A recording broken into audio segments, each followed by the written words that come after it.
हमारे साथ जुड़े हैं तुषार गर्ग जी, साइंटिस्ट एनआईएफ। नमस्कार सर। और हमारे साथ आज रहेंगी मोनिका धवन जी, जो कि डायरेक्टर हैं इंडिया विजन फाउंडेशन की, जो कि प्रिजन इनमेट्स के लिए काम करता है ये फाउंडेशन, और उनके बच्चों की भलाई के लिए काम करता है। और मिस्टर परेश पांचाल जी रहेंगे, जो कि इनोवेटर हैं इस टेक्नोलॉजी के। और मयूरी जी रहेंगी, जो हमें इसके बारे में cow dung pot making machine और स्प्लिंट मेकिंग मशीन के बारे में बताएंगी। तो सर मैं आप पे आना चाहता हूँ, तुषार सर, आप हमें इसके बारे में बताइए कि ये टेक्नोलॉजी क्या है।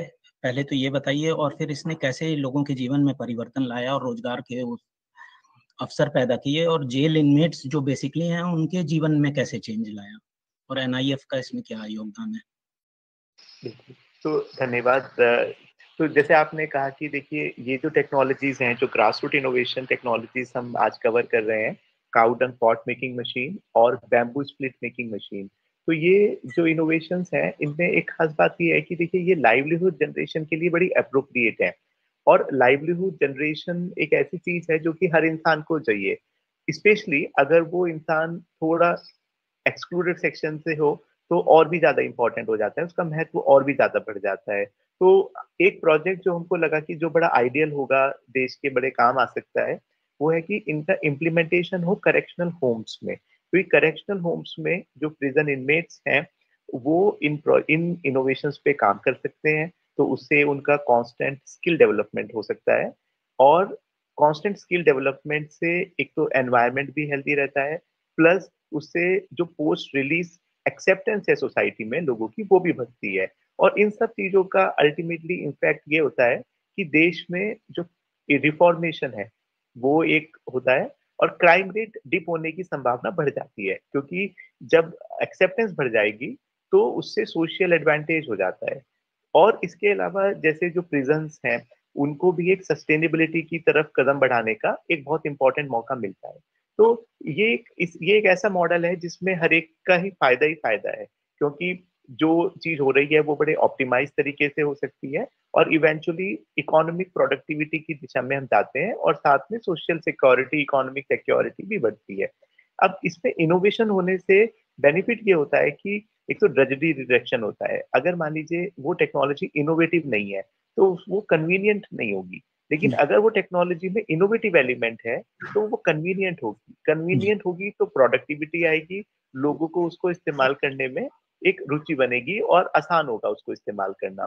तो उसी को ध्यान में रखते हुए हमने हमने ये सोचा कि जो ग्रासरूट इनोवेशंस हैं, जो एनआईएफ इतने अच्छे से स्काउट करता है, उनको वैल्यू ऐड करता है, पेटेंट के माध्यम से उनकी इंटेलेक्चुअल प्रॉपर्टी को प्रोटेक्ट करता है, और सोशल एंड कमर्शियल दोनों तरीके से हम उसको ले जाते हैं। तो सोशल डिसेमिनेशन एक्टिविटी को अगर हम इम्प्रूव करें और उसमें हम ज्यादा एवेन्यूज क्रिएट करें, तो उसी को हमने ध्यान में रखते हुए कुछ चुनिंदा टेक्नोलॉजीज के साथ में इसको प्रायर टू कोविड एक्सपेरिमेंट किया। और मैं धन्यवाद देता हूँ जैसे धर्मशाला करेक्शनल होम जो है, जहाँ से आज विकास जी जुड़े हैं, और वो हमें थोड़ी देर में बताएंगे अपने एक्सपीरियंसेस और उनके मिशन में इस तरह की क्या क्या एक्टिविटी होती है। और मोनिका धवन जी जो आज हमारे साथ फिजिकली सॉरी हमारे साथ लाइव नहीं जुड़ पाए, बट उनका वीडियो मैसेज हम प्ले करेंगे, जो कि उन्होंने हमको बड़े अच्छे से रिकॉर्ड करके भेजा है, और वो उसमें बता रहे हैं कि कैसे उनका एक्सपीरियंस रहा इन टेक्नोलॉजीज में और क्या वो सोचते हैं। तो ये एक बड़ा अच्छा मॉडल है जिसमें कि हम अपने देश में सच्ची एक सोसाइटल वैल्यू ऐड कर रहे हैं, जो कि एनआईएफ का भी एक ऑब्जेक्टिव है, और हर साइंस टेक्नोलॉजी और इनोवेशन बेस्ड इंस्टीट्यूशन की ये एक इच्छा होती है कि वो सोसाइटी में बदलाव ला सके और वो अच्छे बदलाव हो। तो उसी दिशा में आज ये हम डिस्कशन करेंगे, जिसमें कि हमारे साथ में इनोवेटर भी होंगे, बेनिफिशियरीज भी होंगे, और हमारे साथ में जो जो उसमें हमारे प्रोजेक्ट पार्टनर्स हैं, इम्प्लीमेंटेशन पार्टनर्स हैं, जैसे धर्मशाला से विकास जी हैं और मोनिका जी का मैसेज हमको मिला है। तो आई थिंक ये जो अगला सेशन है, जैसे पहले सेशन में हमने देखा कि कैसे विमेन एम्पावरमेंट की बात हो रही है, और वो काफी अच्छे से किया जा रहा है दीपक भाई की मशीन से। आई एम श्योर कि ये जो नेक्स्ट टेक्नोलॉजी अब अगले आधे पौन घंटे तक हम लोग जिसके बारे में सुनेंगे, और जो उसका डिसेमिनेशन की स्टोरी हम सुनेंगे, आई थिंक वो हमारे लिए बहुत अच्छे लेसन हैं, लेसन फॉर लाइफ है।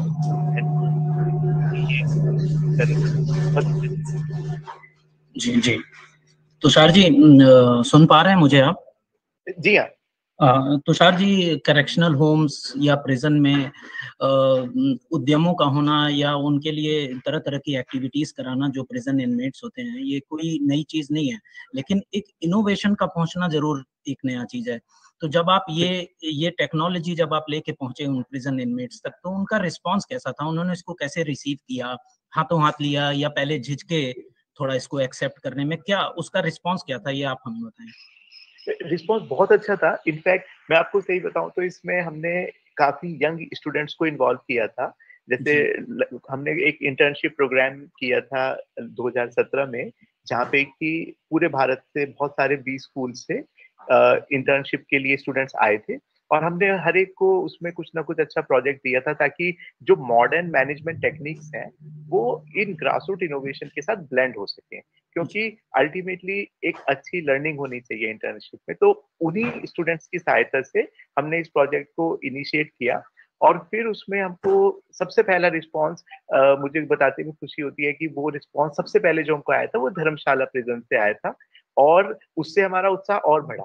इनफैक्ट स्टूडेंट्स को भी बड़ा उत्साह बढ़ा कि देखिए हमने एक अच्छा मैसेज दिया, तो उस अच्छे मैसेज का रिसेप्शन बहुत अच्छा है, तो उससे और ज्यादा उत्साह बढ़ा। और उसको फिर हमने इंडिया विजन फाउंडेशन की, जो डॉक्टर किरण बेदी का फाउंडेशन है, उनको हमने अप्रोच किया कि देखिए इसको एक बड़ा अच्छा इनिशिएटिव है, हम अगर आगे बढ़ाएं, और उन्होंने भी हमको पूरा सपोर्ट किया। और फिर जब हमको लगा कि इसमें हमारे जो पार्टनर्स हो सकते हैं वो भी हमारा उत्साह बढ़ा रहे हैं, जो जेल अथॉरिटीज हैं वो भी हमारा उत्साह बढ़ा रहे हैं, और ये देख के बड़ा अच्छा लगता है कि काफी बार हमारा जो परसेप्शन होता है वो बड़ा अलग होता है, लेकिन रियलिटी जब हम देखते हैं और हमको लगता है कि देखिए प्रिजन इनमेट्स की भलाई के लिए, वेलफेयर के लिए कितने अच्छे से लोग अपनी रिस्पॉन्सिबिलिटी, अपनी ड्यूटीज को कितना पैशनेटली करते हैं, तो उससे हमारा भी उत्साह बढ़ता है कि हमने जो सोचा वो सही सोचा। और फिर आई एम श्योर कि इन चीजों का जो इम्पैक्ट है उसको आने में थोड़ा समय लगता है, बट जब वो इम्पैक्ट आता है तो वो इम्पैक्ट ऐसा होता है कि जो देश के बहुत काम आता है और जो रेप्लिकेबल होता है, क्योंकि ये एक बार अच्छे से सब जगह पहुंच जाएगा। तो देखिए प्रिजन्स आर यूबिक्विटस, वो भारत के हर प्रदेश में होती हैं, दुनिया के बाकी देशों में भी होती हैं। इनफैक्ट मैं तो ये सोचता हूँ कि ये जो मॉडल है इसको रेप्लिकेट होना चाहिए बाकी सब जगह भी, ताकि इंडिया में इनोवेशंस का जिस तरीके से एंट्री है करेक्शनल होम्स में, वो बाकी देशों के लिए भी लेसन होना चाहिए कि कैसे हम अपनी सोसाइटी में रिफॉर्मेशन को, करेक्शनल इनिशिएटिव्स को इम्प्रूव कर सकते हैं। और इनफैक्ट आज तो हमारे साथ विकास जी हैं, आई थिंक जब उनका वो बोलेंगे तो आई थिंक वो भी ऑथेंटिक व्यूज प्रेजेंट करेंगे चीजों का। हमने तो वो चीजें फिर भी थोड़ा डिस्टेंस से देखी हैं, बट वो तो अपने दिनचर्या में उनकी ड्यूटी के प्रोफेशन में ये सब चीजें बहुत अच्छे से हैं। तो आई थिंक मैं तो एक एक्सटर्नल ऑब्जर्वेशन आपसे शेयर कर रहा हूँ जो कि बहुत अच्छा लगा। आई थिंक बहुत अच्छे पर्सपेक्टिव्स और इनसाइट्स आई थिंक आज हमें मोनिका जी के मैसेज के माध्यम से और विकास जी से मिलने वाले हैं। जी जी, तुषार जी, एक जुवेनाइल्स के लिए भी करेक्शन होम होते हैं, आपको पता होगा, तो क्या कभी आपने सोचा कि ये टेक्नोलॉजी हम जुवेनाइल करेक्शन होम तक ले जाएं? ऑफ कोर्स, जो आपने कहा कि I am aware of that, but हमारा ये इसमें ये था कि इसको हम अच्छे से पायलट करें, इसकी एक्सेप्टेंस बढ़ाएं।